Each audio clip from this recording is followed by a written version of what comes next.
18 de fevereiro de 2016. São Paulo leva a invertida. Perde em casa para o Strongest na estreia da fase de grupos e se complica na Libertadores. Com direito a apagão no estádio, Corinthians conta com a sorte e com gol contra no último minuto consegue a vitória no Chile. Atlético Mineiro vira no Peru e também volta para casa com 3 pontos na bagagem. Grêmio é derrotado pelo Toluca no México. Palmeiras está a 4 jogos sem vencer e para os jogadores o técnico Marcelo Oliveira não está nem perto de ser ameaçado no cargo. Santos esconde o jogo e faz treinos fechados antes do clássico. Elano renova com o Peixe até o fim de 2016. Olá, olá, muito boa noite. O Gazeta Esportiva começa falando do São Paulo, que estreou na Libertadores dando vexame. Um gol de Matias Alonso aos 17 minutos do segundo tempo garantiu a vitória do The Strongest por 1-0 e complicou a situação do tricolor logo na primeira rodada da fase de grupos. O resultado também acabou com um tabu da equipe boliviana, que depois de 34 anos voltou a vencer uma partida da Libertadores fora de casa. Nesse período foram 32 jogos com 29 derrotas e apenas 3 empates. Veja como foi. No Pacaembu, o São Paulo estreou na Libertadores deste ano, perdendo para o The Strongest pelo placar de 1-0. Aos 17 do segundo tempo, Chumaceiro cruzou da direita e Alonso, de cabeça, fez o único gol do jogo. Foi a primeira vitória fora de casa da equipe boliviana na Libertadores em 34 anos. O São Paulo, que nunca havia perdido para equipes bolivianas na condição de mandante, dançou na noite de ontem no Pacaembu com mais de 27 mil torcedores nas arquibancadas. Martelou, martelou, martelou, mas não teve a capacidade de colocar a bola na rede do adversário. Já o Strongest, no primeiro tempo, botou uma bola na trave e na segunda etapa, numa jogadinha malandra de escanteio, fez o gol da vitória. Aliás, a quebra de um tabu para o Strongest, que não vencia na condição de visitante na Libertadores da América desde 1982. Histórico para nós, a gente conseguiu fazer e agora vamos por mais, né? O primeiro jogo tem muito caminho por recorrer ainda, mas hoje estamos muito felizes. Do outro lado, as explicações do treinador e de alguns jogadores a respeito desta derrota que complica a vida do tricolor na Libertadores da América 2016. Os próximos 2 compromissos serão fora de casa, a começar pelo River Plate na Argentina no dia 10 de março. Há tempo que o futebol não tem lógicas e não le quero restar mérito a lo que hizo el equipo rival. Se defendió bien. En una bola parada encontró el gol y después se refugió bien atrás y nosotros no tuvimos las armas para poder quebrar eso.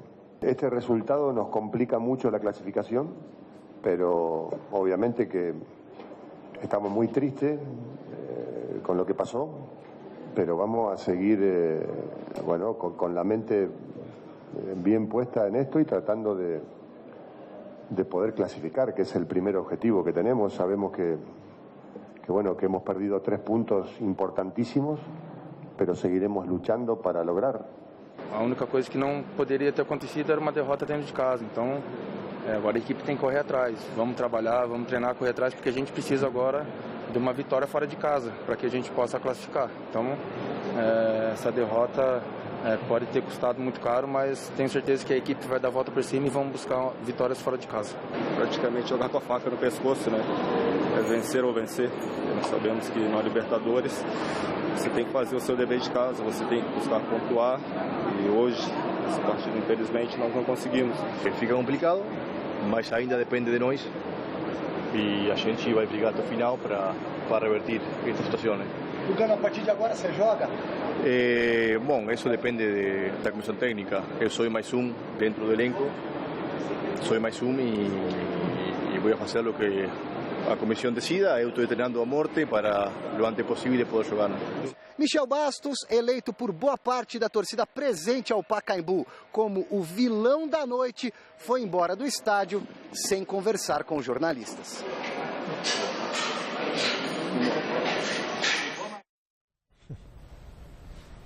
Grande noite para você que acompanha o Gazeta Esportiva. Sempre tem que ter um bode expiatório, sempre tem que ter uma caça às bruxas.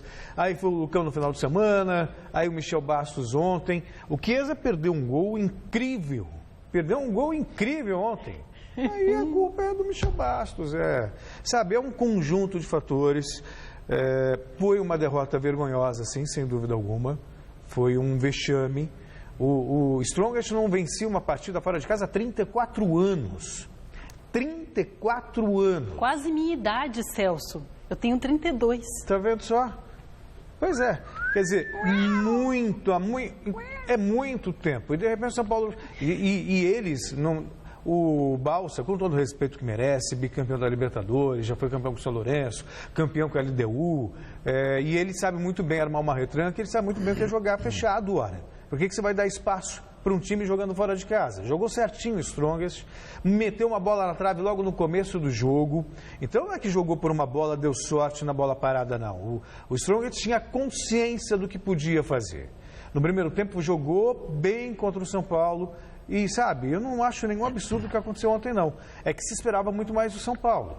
E aí você volta um pouquinho no tempo, não é nenhum absurdo. São Paulo jogou mal contra o César Valerro, na partida do Pacaembu. Jogou mal. Achou um gol com o Rogério, no finalzinho do jogo. Jogou mal contra o Corinthians.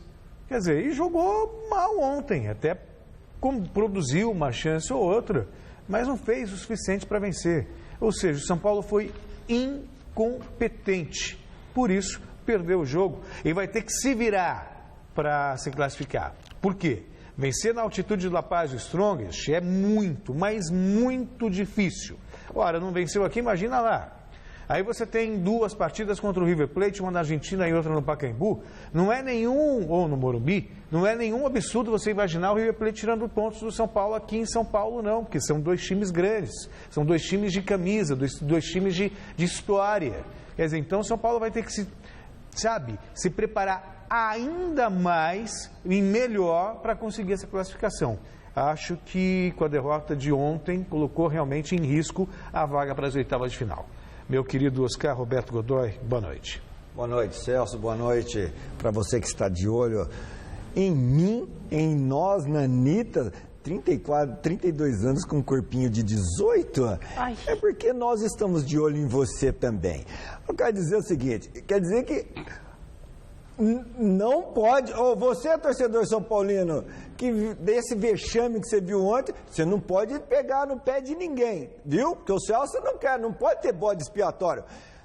O time inteiro pode ter bode expiatório escambau, cara, uma vergonha dessa, um vexame desse, contra um time que há 34 anos não ganha nunca, de jeito nenhum, fora de casa. Você não quer que a torcida fique brava com esses pipoqueiros que tem lá no São Paulo, pipoqueiros, eles são pipoqueiros até para falar, são covardes até para falar, são covardes para jogar, pipoqueiros para jogar e covardes para falar e pipoqueiros para para dar entrevista. Vão acabar com a profissão de repórter nesse país aqui.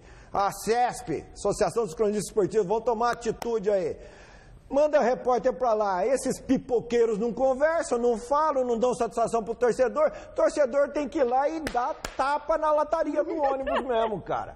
Tem que pegar no pé sim. São incompetentes e covardes e medrosos e pipoqueiros esses jogadores do São Paulo que estão aí. Aliás, a maioria estava no grupo que derrubou o Muricy. E o treinador argentino aí já jogou a toalha. No primeiro jogo já jogou a toalha. E não é normal um argentino fazer isso, hein? Jogar a toalha no primeiro jogo, já tá fora? Ou é pra mexer com o brilho desses pipoqueiros aí, jogadores covardes que não tem coragem nem de dar entrevista, pô? Tem que dar entrevista pra falar pro torcedor. Por que você foi incompetente pra fazer o gol, Chiesa? Ah, porque eu peguei mal na bola. A tua vida é o quê? Não é jogar bola? Não ganha bem pra jogar bola e não sabe chutar uma bola? E o Michel Bastos, não é estrela, não tem que decidir? E o Lugano, é o xerife, é o Deus? Deus do quê, cara? Seu cara pálida, pipoqueiro também, não joga nunca, quer jogar contra o Rio Claro? Aí é fácil, pô. Não veio aí pra ser o Deus da raça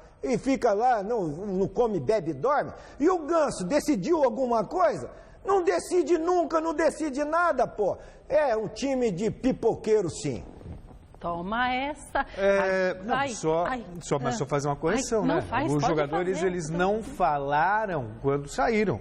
A gente mostrou aí o Denis falando, a gente mostrou o Allan Kardec falando, a gente mostrou o Balsa falando, mostrou o Lugano falando. Como não falaram? E outra coisa, eu me referi a escolher um culpado. O time inteiro mereceu vaia. Agora você escolher um, é a mesma coisa que escolher o árbitro no final do jogo como responsável. Não. É igual aqui. É igual aqui. Como é igual aqui? Se o telespectador tiver que escolher um para dar porrada, para dar cacete, é você. É você, porque você é o chefe. Você é o chefe. Então tem que ser em você. Quem é a estrela da companhia? Você. Quem ganha bem? Você. Então quem tem que levar porrada? Você. Entendeu? O Michel Bastos está nessa condição. Ora. Que situação. Me tirando dessa, tá tudo bem. Vamos lá. Gente, olha só a enquete de hoje que está lá no GazetaEsportiva.com. A gente quer saber o seguinte: qual é o problema, meu Deus do céu, do São Paulo? É falta de qualidade? É falta de vontade? As duas opções ou algum outro motivo do além? Acesse o site, vote. O resultado sai no fim do programa de hoje. O que ocorre, meu Deus do céu? É o que eu venho falando já há anos. Sim. Qualidade. Ponto. O São Paulo, na época ainda do Carlos Miguel Aidar, quando presidente do São Paulo, vendeu a ideia que o São Paulo tinha tinha uma Ferrari nas mãos do Muricy. Tinha uma Ferrari nas mãos do Muricy. Então era um super time. E aí foi enfraquecendo, perdeu o Denilson, perdeu um monte de gente. Em relação ao ano passado, está mais fraco ainda. Perdeu o Rogério Ceni, perdeu o Pato, perdeu o Luiz Fabiano. É qualidade, simples assim. Tá, e o Gordon? É o falta. É o que falta. Tá. É o falta. É meu voto, o voto do Alves, do nosso departamento comercial. Tá. Do Bruno, lá da Infinity Comunicação. O Bruno é corintiano. O Júlio é palmeirense, também está votando, lá da Infinity. E o Reginaldo César, que também é palmeirense, está votando. Eles estão votando no falta. Falta competência, falta qualidade, falta vergonha. Porque tem time limitado tecnicamente que consegue jogar e ser vencedor, desde que seja unido. Unido, tenha brilho na cara, vamos para cima do adversário. A união fortalece muito, e esse time não é unido. Veja só o que o assessor de imprensa lá do presidente andou falando. Veja só o que ele andou publicando aí, o assessor do Leco. Em jogo marcado pela falta de energia no início do primeiro tempo e poucas chances de gols, o Corinthians venceu o Cobressal no deserto do Atacama e terminou a primeira rodada na liderança do Grupo 8. Em El Salvador, no Chile, a vitória do Corinthians diante do Cobressal veio apenas aos 45 do segundo tempo. Luca cruzou da direita e Escalona contra fez o único gol da partida. 1-0 Corinthians, placar final. O jogo tecnicamente abaixo daquilo que eu imaginava. Tecnicamente esteve abaixo. Dos jogos que eu assisti, o Cobressal tem uma condição melhor técnica e nós também. Então, primeiro, ele não teve o nível que eu imaginava particularmente que tivesse. Claro que deva se levar em consideração uma série de aspectos. Primeiro, o Cobressal faz da sua casa uma marcação agressiva, leal, porém agressiva, para haver um desgaste por parte do adversário e uma dificuldade na troca de passes, coisas que é característica da nossa equipe. E aí ela teve essa dificuldade nas suas construções. No segundo tempo ela conseguiu, com as mexidas, elevar essas aproximações, essas triangulações, né? Começou a botar volume, mesmo tendo a jogada longa, principalmente do lado esquerdo do Cobressal, bastante efetiva, o seu atacante pelo lado esquerdo. Mas mesmo assim a gente teve a condição de controlar e criar talvez as melhores oportunidades que teve uma com o Iago também, que o zagueiro tirou de dentro do gol, e depois no final do jogo, num rebote defensivo, a construção da jogada, e se não tivesse o gol contra, teríamos nós feito e concluído que nós estávamos com 3 jogadores dentro da área para fazer a conclusão. E aí tem gente que fala que técnico não ganha jogo, né? O Corinthians perdeu Gil, perdeu Ralf, perdeu Renato Augusto, perdeu Jadson, perdeu Malcom, perdeu Wagner Love. 6 titulares. Aí ficou aquela expectativa do caos no Corinthians. E aí, de repente, você vê o Corinthians jogar e o Corinthians tem um padrão tático muito bem definido. É um time organizado, com as peças que tem. E aí você vê um time organizado com as peças que tem, isso obviamente é mérito do técnico. Talvez não tenha a mesma qualidade do passado, né? A mesma criatividade com Renato Augusto e Jadson, mas tem organização que é fundamental para qualquer time de futebol. E aí o Corinthians, comparando com a mediocridade que reina no futebol brasileiro, consegue, mesmo com tantos desfalques, ainda estar acima. E venceu fora de casa, porque veja só, soube administrar o Cobressal, que pressionou nos 2 começos de tempo, no primeiro tempo e depois no segundo tempo. E aí, quando ganhou confiança e viu que o bicho não era tão feio assim, foi para cima. O Tite mexeu no time, colocou o Giovanni Augusto, colocou o Williams, colocou o André e conseguiu o gol no final do jogo.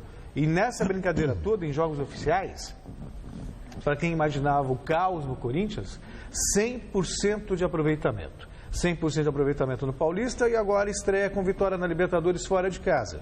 Começo melhor para o Corinthians, impossível. E detalhe, o Tite, ele, por uma questão de gestão, ele está até de entrosamento, também ele está mantendo as peças antigas. Mas esses jogadores que estão chegando agora, o Giovanni Augusto deve ser titular, que tem potencial para isso. Talvez o André deva ser titular, porque tem potencial para isso. O Williams. E aí, quando esses jogadores entrarem, acho que o time vai crescer ainda mais. E você citou bem aí o destaque para o técnico, porque no The Strongest, o técnico está lá há 10 dias. Há 10 dias. E no jogo ontem mostrou a equipe dele ser muito mais organizada taticamente do que o São Paulo. Quanto tempo faz que o técnico está aí trabalhando no São Paulo? Taticamente, um técnico com 15 dias mostrou. E o Tite está mostrando no Corinthians, que o Corinthians tem as suas variáveis táticas e o jogador que chega é usado de acordo com a sua característica, cumprindo as funções. E cumpre. E só não foi mais fácil o jogo ontem para o Corinthians, porque, deserto e altitude. É muito complicado se adaptar em tão pouco tempo a essas dificuldades. Portanto, mérito sim, o Tite tem. Mas muito mais tem a diretoria em trazer os jogadores que são competentes e com qualidades para substituir aqueles que saíram. Que hora que tiver entrosado de todo mundo bem fisicamente e taticamente, esse time de hoje atual será mais forte do que o time do ano passado. Atlético Mineiro e Toluca também entraram em campo nesta quarta-feira. O Grêmio não conseguiu jogar bem e mesmo com um jogador a mais durante parte do jogo, foi derrotado pelo Toluca. E no Peru, o Atlético Mineiro conseguiu um grande resultado ao vencer de virada o Melgar. No final do jogo, evidentemente, também houve um pouco do cansaço em função da altitude, mas não justifica, não foi fator determinante para a derrota. Um adversário que foi merecedor de ter construído num jogo dentro da sua característica e a nós lamentar a estreia sendo derrotado fora de casa. A intensidade que puso o Melgar em cada pelota. A intensidade que o Melgar impôs durante os 90 minutos fez com que nós sentíssemos o esforço e tivéssemos dificuldades. Tivemos que fazer as 3 alterações porque os jogadores estavam cansados. A verdade é que foi complicado. Foi complicado e por isso estou contente, porque uma estreia na Copa Libertadores sempre é difícil, principalmente quando se enfrenta a um rival como o Melgar em casa. Uno enfrenta a um rival como o Melgar em casa. O Atlético foi bem, né? O Corinthians e o Atlético foram bem porque venceram fora de casa, os únicos, aliás, que venceram nessa estreia de Libertadores. O Atlético Mineiro conseguiu um belo resultado de virada e jogando bem, diga-se de passagem. O Grêmio é que foi uma decepção. E olha que eu disse aqui no programa algumas vezes que para mim o Grêmio era o maior favorito entre os brasileiros para ganhar a Libertadores. Se bem que está no grupo mais difícil dessa fase de grupos. Mas nosso palpite, eu também fui Grêmio, mas nosso palpite foi no Grêmio pra gente não falar nenhum time paulista. O meu foi sincero, o meu foi genuíno. Eu percebi. Eu percebi no seu semblante uma sinceridade igualzinha a de jogador de tênis quando acaba a partida, um vai cumprimentar o outro. A mesma sinceridade. Está insinuando. O Mojimirim não está participando da Libertadores. Então, por isso que o teu palpite foi muito sincero. O meu também. O meu também. Aliás, nós dois, os nossos palpites foram mais ou menos parecidos com essa atitude de dois tenistas se cumprimentando após a partida. Isso tá muito engraçadinho. Não, eu vou falar uma coisa pra você. Eu não quero mais essa colocação de engraçadinho, não. Porque aqui é sério, aqui é sério. Não quero mais essa colocação. Não admito mais essa colocação. Se eu não tem uma cartão amarelo pra mostrar, nem vermelho, tudo é boa. Não tem mas eu tenho outras armas. Bom, só posso concluir agora? Não, faz favor. Obrigado. Me perdoe se eu atrapalhei o seu raciocínio. Tá. E o Grêmio foi uma decepção. Uma decepção. Isso. Um homem a mais. Isso. Toma 2-0 e pior, não jogou absolutamente nada. Não pode iludir. Sabe quem é o culpado? Aquele craque que eles têm lá, o tal de altitude. É sempre o tal de altitude, cara, que é o Esse aí joga pra caramba, né? Nossa, o The Strongest é de Serra, como chama aqui? Santa Cruz de la Serra. The Strongest é de La Paz. Não, de Santa Cruz de la Serra, cara. Aí ele vai... Deixa La Paz. Não faz mal, que seja, o jogo não é lá. Aí eles vêm jogar aqui na baixitude e mete o chocolate nos caras. Aí vai jogar contra eles na altitude e perde por causa do tal de altitude. Aí eles vêm com baixitude aqui e ganham. Mas você já apitou na altitude, não apitou? Eu não apito. Eu vou falar com você. Você nem corria, né? Não, o cara falou pra mim, ó, você não nem pode corria. dar pique que sai sangue do nariz. Eu falei, então eu vou ficar igual o guarda de trânsito antigamente, você entendeu? Só lá no meio. Pra lá, pra cá, mas nem escanteio eu ia na área. Sim, a bola rolou também pela Liga Sul Minas Rio. O Flamengo conseguiu uma vitória magra sobre o América Mineiro. O Inter não deu chance ao Avaí, mas o grande jogo da rodada aconteceu no Mineirão entre Cruzeiro e Fluminense. Jogando no Espírito Santo, o Flamengo venceu o América Mineiro pelo placar mínimo. Everton cobrou pênalti e mandou no contrapé do goleiro. Final, 1-0 Flamengo. No Beira-Rio, o Internacional não teve problemas para bater os reservas do Avaí. Ailon anotou o primeiro do Colorado. O mesmo Ailon cruzou na medida para Rodrigo Dourado aumentar o placar, 2-0. Já na segunda etapa, Eduardo Sacha aproveitou o cruzamento de Alex e definiu. Final, 3-0 Inter. No Mineirão, Cruzeiro e Fluminense fizeram um jogaço cheio de gols. A Raposa saiu na frente aos 4 minutos com Rafael Silva driblando Diego Cavalieri. Diego Souza, de pênalti, deixou tudo igual. O Flu virou na sequência novamente com Diego Souza, aproveitando o cruzamento perfeito de Wellington Silva. Diego Souza estava impossível. Dessa vez foi ele o garçom para Gustavo Scarpa bater forte e marcar um golaço. O Cruzeiro descontou ainda na primeira etapa na cabeçada de Rafael Silva. 3-2, tudo isso ainda no primeiro tempo. Na volta do intervalo, Arrascaeta empurrou para as redes e empatou novamente, 3-3. Só que do outro lado tinha Diego Souza, que em mais um pênalti definiu a vitória do tricolor carioca. Final, Cruzeiro 3, Fluminense 4. E sem o Fred. Pelo Campeonato Paulista, o Mojimirim recebeu o Linense e conseguiu a primeira vitória na competição. Aleluia. E em Piracicaba, o 15 enfrentou o Rio Claro, perdeu e demitiu o técnico Claudinho Batista. Ele será substituído interinamente pelo treinador da equipe sub-20 do clube, Ronaldo Guiaro. O 15 de Piracicaba recebeu o Rio Claro e antes mesmo dos 25 minutos de jogo, o time da casa já perdia por 2-0. Jean Patrick e Léo Costa trataram de colocar a equipe visitante em vantagem no placar. No segundo tempo, Rivaldinho descontou de cabeça, mas já era tarde. Final, Rio Claro 2, 15 de Piracicaba 1. No Romildo Ferreira, em Mogi, o Mojimirim venceu o Linense por 3-1. Léo Arthur e Bruninho abriram 2-0 para a equipe mandante com apenas 10 minutos de bola rolando. No primeiro minuto do segundo tempo, Zé Antônio diminuiu para o Linense. Só que Roni, aos 11 da etapa complementar, fez o terceiro do Mogi e deu números finais da partida. 3-1 Mojimirim.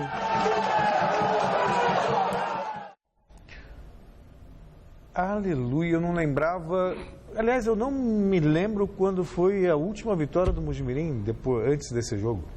A Série B, um saco de pancadas, caiu para a Série C e estava achando que ia ser também um saco de pancadas no Paulistão. Uma esperança ainda resta, meu caro, meu querido Oscar Roberto Godoy. Você aí de casa, fale com a gente através do Twitter do programa Nossa, aqui pertinho. O endereço é twitter.com/Gazeta Esportiva. Lá você fica sabendo tudo que rola aqui no programa. Você também pode rever vários Gazetas Esportivos, falei certo? Lá no site da TV Gazeta, endereço tvgazeta.com.br. Beijos, abraços, apertos de mão. Sim, muito. Olha só. Agora esse time está reforçado. Aliás, o São Paulo está precisando daqui, ó. Olha só. Aqui, ó. O time do 1000 Volts Futebol Clube, lá do Jardim Brasil, fundado em 20 de agosto de 98, na zona norte de São Paulo. Olha o craque do 1000 Volts. Olha o craque do 1000 Volts. Manja aí. Eu e a American Group reforçando esse time aqui. Um abraço para a Várzea de São Paulo, para a Várzea de todo este Brasil, Anitta. E muito obrigada ao meu chocolate. Meninos estão aqui. Ó, só vai crescer. A cada ano cresce o número de tenistas bem colocados no ranking que participam do Aberto do Rio de Janeiro. O torneio colocou de vez o Brasil no circuito do esporte e atrai ainda mais atenção por ajudar os atletas na ambientação para a Olimpíada desse ano. Jonas Campos está lá na Cidade Maravilhosa para acompanhar o evento e nos mostra um pouquinho de como funciona a competição desse tamanho. Vamos ver. Uma cidade de braços abertos para o esporte. O ano é olímpico, mas o Rio de Janeiro, pela terceira vez consecutiva, abraça o tênis mundial realizando o Rio Open, maior torneio da América do Sul. Parece pequenininho, mas não é não, viu? É ali, ó, naquele cantinho do Jockey Clube Carioca, onde tudo acontece. Jogos, treinos, transmissões, entrevistas, vai bem do público, dos atletas, dos jornalistas. Pois é, se você ainda não conhece toda a estrutura e a atmosfera que envolve um torneio de tênis desse nível, chegou a hora. Vem comigo. Restaurantes, lojas, entretenimento, tudo isso faz parte do evento. Mas nada se equivale à oportunidade de ver o ídolo de perto, tirar uma foto ou poder acompanhar o dia a dia do tenista de maneira diferente e privilegiada. Nessa quadra, por exemplo, o público teve a oportunidade de assistir ao treino de Rafael Nadal.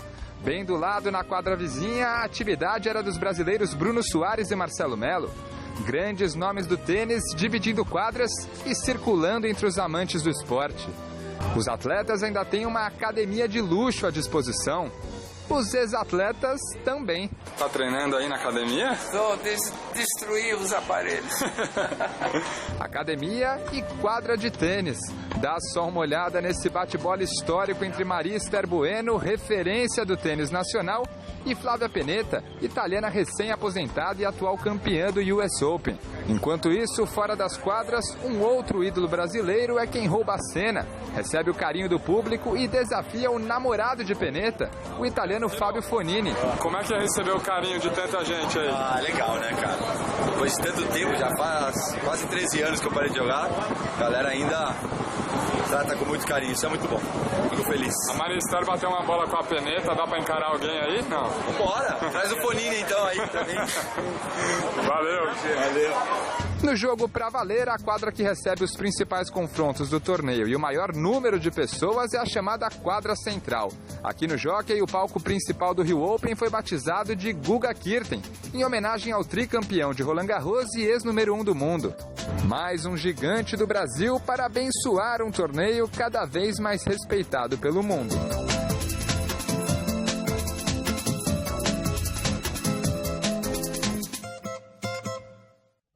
Muito legal. E o Jonas deve estar curtindo a valer, porque ele joga tênis, adora o assunto, tem blog aqui no gazetesportiva.com. Parabéns pelo trabalho, Jonão. Mas ver a Maria Esther ainda batendo uma bolinha, olha, que orgulho, né? De ter uma esportista ídolo como ela ainda nativa, você vê ela como uma pessoa, né, maravilhosa, isso é muito gostoso, muito bacana. E o Fininho também, que é outra pessoa sensacional. Sim. Sensacional, que bom. Gente, nosso assunto agora é o Campeonato Paulista, que vai ter clássico no fim de semana. Palmeiras e Santos jogam no sábado, 5 da tarde, na Arena do Verdão. Alexandre Silvestre esteve no CT Rei Pelé acompanhando a Quinta-feira do Peixe. O treino de hoje aqui no CT Rei Pelé foi fechado à imprensa. É o Santos se preparando para o clássico contra o Palmeiras, sábado pelo Campeonato Paulista, no Allianz Parque. O que dá pra gente mostrar? Um pouquinho dos bonecos ali, o Ricardo Oliveira indo embora lá no fundo e uma rápida palavra do garoto Gabriel, o Gabigol, que analisa o momento dele e o jogo contra o Verdão. Nenhuma chance de você sair agora do Santos, Gabriel? Você fica pelo menos até a metade do ano? Olha, eu quero ficar. Acho que todos sabem do meu carinho pelo Santos, o respeito que eu tenho. Mas afirmar assim é difícil, mas minha vontade de ficar no Santos, tenho muito carinho pelo clube e quero fazer história aqui. O que o Dorival tá armando para esse clássico, cara? Alguns treinos fechados, a rivalidade toda? Se eu falar, não vai. Aí ele me quebra. Não, a gente trabalhou bastante semana inteira.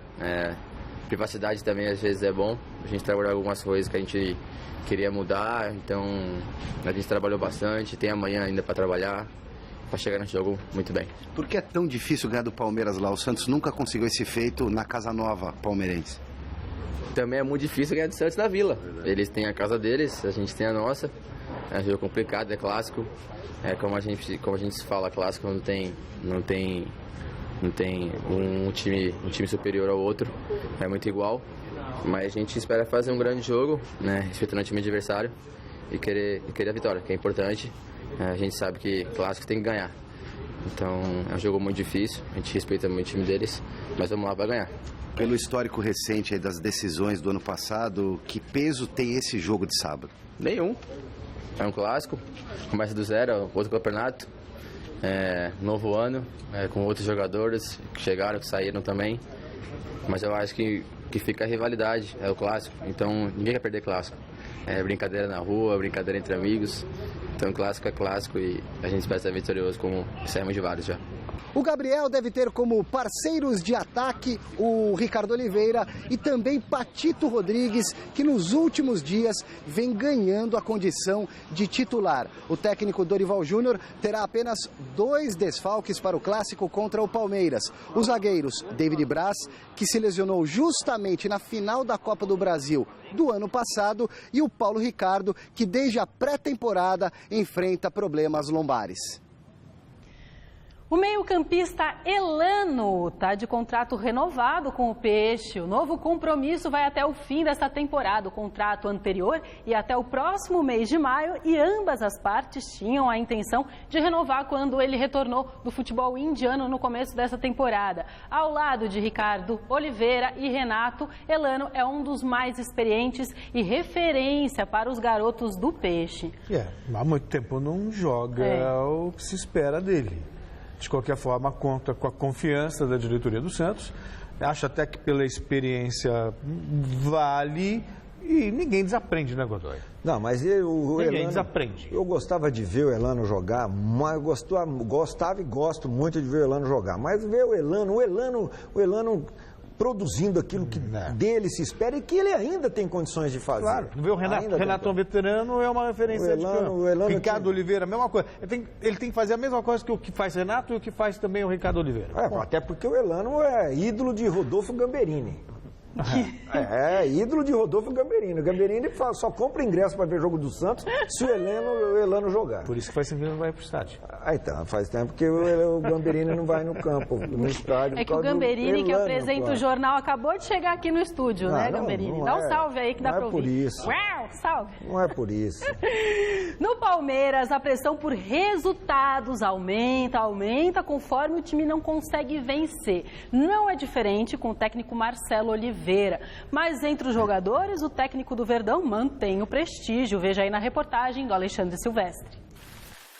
A chuva que caiu na tarde desta quinta-feira em São Paulo assustou. Alagou os campos da academia de futebol e atrasou a atividade comandada pelo técnico Marcelo Oliveira. Teve jogador que saiu correndo para chegar até a musculação. A primeira atividade após um empate na estreia da Copa Libertadores da América. Ainda fica na memória o sentimento de que o primeiro jogo poderia ter tido um final diferente. Não só nós, mas todos viram que dava para a gente ganhar. A gente ficou na frente 2 vezes e dominamos a partida. A pressão sobre Marcelo Oliveira ainda é grande e uma derrota contra o alvinegro praiano no final de semana pode até custar o cargo do treinador. Isso eu acho que está fora de questão, não só nós jogadores, mas como a diretoria sabe o valor do Marcelo, que é um técnico muito bem na sua carreira e que está demonstrando seu trabalho no Palmeiras. Já foi campeão, esse ano está vindo numa crescente também com o time, acho que isso está fora de questão. Enquanto isso, a diretoria corre para resolver outro problema extra-campo. A Conmebol divulgou que o Palmeiras não poderá atuar em casa no dia 2 de março contra o Rosário Central pela Copa Libertadores da América se placas do patrocinador estiverem presentes no estádio. Um acordo deve ser feito entre a diretoria do Verdão e a entidade máxima do futebol sul-americano. Caso isso não aconteça, o Palmeiras terá que jogar no Pacaembu e terá um prejuízo de mais de R$1 milhão por causa da bilheteria. Não pode pensar em estádio, a gente tem que pensar no jogo e jogar independente de onde que a gente for jogar. E também se for no Pacaembu, a gente já mostrou que lá a gente também tem o nosso poder e que a torcida apoia bastante. Você já imaginou, na Liga dos Campeões da Europa, não pode jogar no Allianz Arena, porque tem o nome do patrocinador no estádio. Não pode jogar no Etihad Stadium, lá só por causa do patrocinador, no Emirates, desculpa, não pode jogar em nenhum estádio, porque todos eles têm um patrocínio, têm na verdade, um naming rights, que é o que existe de gestão do esporte. E aí, existe algo mais anacrônico, mais ultrapassado do que esse negócio chamado Conmebol. E aí os clubes ainda se curvam. Esse é o pretexto que os clubes deveriam usar. Corinthians, Palmeiras deveriam começar a encabeçar agora, a criação de uma liga sul-americana. De uma liga das Américas. Porque não dá para você aceitar. Palmeiras consegue ter um estádio bonito, tal. Não vai poder jogar em seu estádio por causa de uma postura retrógrada da confederação? E outra, não é patrocínio, é nome. É nome. É nome do estádio. É o nome do estádio, é o nome da obra. Mas o Andrés disse no Mesa Redonda que o Corinthians se solidariza com o Palmeiras se o Palmeiras ir por confronto. É claro. Ir por o confronto e o Corinthians apoia o Palmeiras e os demais clubes brasileiros também apoiarão o Palmeiras. Então vai para frente. Ô Conmebol, você que se exploda com a sua honestidade, uma entidade com a imagem de corrupta, safada, incompetente, 3 últimos presidentes presos e ainda quer impor regra. Que moral vocês têm, cara? Não, e aí cabe agora ao Palmeiras, cabe ao senhor Paulo Nobre, o presidente do clube, de repente levantar essa bandeira, né? Se curvar, aceitar não jogar no Allianz Parque por conta de pressão da Conmebol e jogar no Pacaembu, aí me desculpa. Se tem apoio, se tem respaldo dos clubes, imagina o que seria a Libertadores se Palmeiras e Corinthians falarem que não vão mais jogar. Tem direitos de transmissão vendidos, E aí? Como é que fica? Está na hora de acontecer alguma coisa. Está na hora de acontecer alguma coisa. Então, os clubes precisam ter a ciência da importância que tem para o futebol. E aí entra uma perguntinha, né? O que o Paulo Nobre assinou lá? Assinou lá quando teve aquela reunião. O que o Paulo Nobre assinou lá concordando? Também precisamos saber disso, né? Gente, o destaque de hoje no site gazetesportiva.com é um jogador que está sendo disputado por 3 gigantes brasileiros. Quem? É o atacante Cleiton do Figueirense. Eu falei que nem você, Godoy. Cleiton do Figueirense, que deve parar ou no Corinthians, ou no Palmeiras, ou no Atlético Mineiro. Quem diz é o empresário dele, Jorge Machado, que hoje, em entrevista à Rádio Bandeirantes, disse que o negócio deve ser anunciado até a próxima segunda-feira. Segundo ele, os 3 clubes fizeram propostas semelhantes por 50% dos direitos econômicos do jogador, que recebeu e recusou propostas de clubes da Alemanha e da Itália. Para saber mais sobre essa negociação, vá lá no gazetesportiva.com. A gente volta a falar do São Paulo, que decepcionou o torcedor que compareceu em bom número ao Pacaembu e viu a equipe perder do The Strongest por 1-0. A gente vai direto agora conversar com o repórter Fernando Gavini, que está ao vivo no CCT da Barra Funda. Boa noite, Gavini. Boa noite, Anitta. Estamos aqui na sala de imprensa do São Paulo. A nossa ideia, a nossa intenção era hoje mostrar ali, ó, sentadinho ali no meio, a apresentação do zagueiro Maicon. Estamos há 1h30, toda a imprensa aqui, esperando que esse jogador venha para ser apresentado. Ninguém sabe exatamente informar o que está acontecendo. O fato é que o São Paulo já treinou, inclusive no comecinho do treinamento, o Bausa reuniu todos os jogadores, estava conversando com todo o grupo ali, aí caiu um pé d'água de 20 minutos, uma chuvarada que praticamente deixou sem condições todos os campos aqui do CT. Aí depois eles olharem, andarem pelos campos e tal, conseguiram fazer um treinamento apenas para os reservas. O Maicon participou desse treinamento, os titulares ficaram apenas na piscina e aí ficamos na expectativa de receber o Maicon, de ver o Maicon, zagueiro de 27 anos, começou a carreira no Cruzeiro, estava jogando no Porto, vem por empréstimo para o São Paulo, vestindo pela primeira vez a camisa do tricolor, mas por conta dessa demora não vai ser possível mostrar nessa edição do Gazeta Esportiva, mas prometo que amanhã a gente mostra as palavras do Maicon, novo reforço do São Paulo para a temporada, mas o clima aqui não está dos melhores não, como você, pelos resultados, por tudo que vem acontecendo e também por esse dia esquisito aqui no CT da Barra Funda. Anitta. Obrigada, Gavini. É para mandar de volta, João, é isso? Ah, tá. Vocês têm alguma pergunta para o Gavini? Eu já tenho o resultado da enquete aqui, se o Gavini quiser bater papo. Qual o problema do São Paulo? 55%, tanto falta de qualidade quanto falta de vontade. As duas opções. É o falta. 55%. É o falta. Falta disso, falta daquilo. É o falta. Falta é postura, cara. Postura. Não é possível que jogadores jogando no São Paulo, um clube com tanta tradição, um clube vencedor, um clube glorioso como o São Paulo, o cara jogando no São Paulo com esse comportamento, comportamento sem comprometimento, sem devolver em campo aquilo que o torcedor está lá esperando, pelo menos raça, determinação, vontade, sabe? Postura de superioridade, mesmo que seja na base da vontade, já que falta técnica. Eu falava de caças bruxas no começo do programa, né, que não dá para você escolher um como culpado, mas numa coisa eu tenho que realmente admitir. O Michel Bastos se esperava muito mais dele, pelo que ele pode representar, porque, assim, quais são os principais jogadores do São Paulo hoje? Michel Bastos e Paulo Henrique Ganso. Sabe, são dois jogadores que estão... O Calera acabou de chegar agora, é trombador, vai embora também a qualquer hora. Embora, mas são os dois principais jogadores do São Paulo. O Kardec também. Estaria me precipitando em dizer que daqui a pouco o Balsa pode voar do time? Aí fica injusto, né? Fica muito cômodo trocar o técnico por causa de jogador que não se empenha, não tem vontade. Já passou pela Muricy, já passou o Osório, e a coisa não foi do mesmo jeito. Tá bom. Bom, gente, o programa de hoje fica por aqui. A gente volta amanhã, 6 horas da tarde, mas o Celso... Daqui a pouquinho no Jornal da Gazeta tem mais esporte. Então isso. Tá. Fiquem com Deus, ainda é possível. Né? Principalmente o pessoal do São Paulo. Cause some don't agree with how I do this. I get straight and meditate like a Buddhist. You start expressing yourself, my boy, and show you how. Yo, Trey, what up? Drop English.